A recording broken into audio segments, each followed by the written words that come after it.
77 years complete చేసుకున్న మన దేశానికి స్వాతంత్ర దినోత్సవం శుభాకాంక్షలు.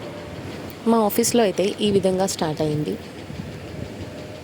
సెక్యూరిటీ గార్డ్స్ అందరి చేత మార్చ్ చేయించారు. సో నెక్స్ట్ అలా ఫ్లాగ్ హోస్టింగ్ అయింది. అలా ఫ్లాగ్ హోస్టింగ్ అయిన తర్వాత కొంతమంది స్పీచెస్ అయితే ఇవ్వడం జరిగింది. నేనైతే ఇలా రెడీ అయ్యాను. రండి మా హోటల్ చూద్దాం. సో ఎంట్రన్స్ నుంచి లోపలికి వెళ్ళిన వెంటనే హ్యాపీ ఇండిపెండెన్స్ డే అని ఫ్లవర్స్తో డెకరేట్ చేయడం జరిగింది. అండ్ నెక్స్ట్ ఒక సైడ్ అయితే ట్రై కలర్ స్వీట్స్తో డెకరేట్ చేశారు. వావ్, ఇంత బాగుంది చూడడానికి.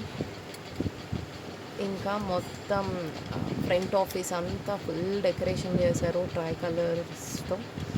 అండ్ ఇక్కడ చూస్తున్నారు కదా, ఒక సెల్ఫీ పాయింట్ అయితే పెట్టారు.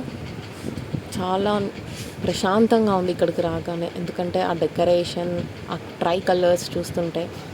సో నేను కూడా మంచిగా ఫోటో అయితే తీసుకున్నా. ఇదైతే ధరణి వెజ్ రెస్టారెంట్లో కూడా మంచిగా బెలూన్స్తో డెకరేషన్ అయితే చేయడం జరిగింది. చాలా బాగుంది. వచ్చిన గెస్ట్స్ కూడా చాలా ఆస్వాదిస్తున్నారు. I love my India. ఇంకా మా కొలీగ్స్తో కూడా మంచిగా ఫొటోస్ అయితే తీసుకున్నాము. Thank you for watching my video. Do like, share and subscribe.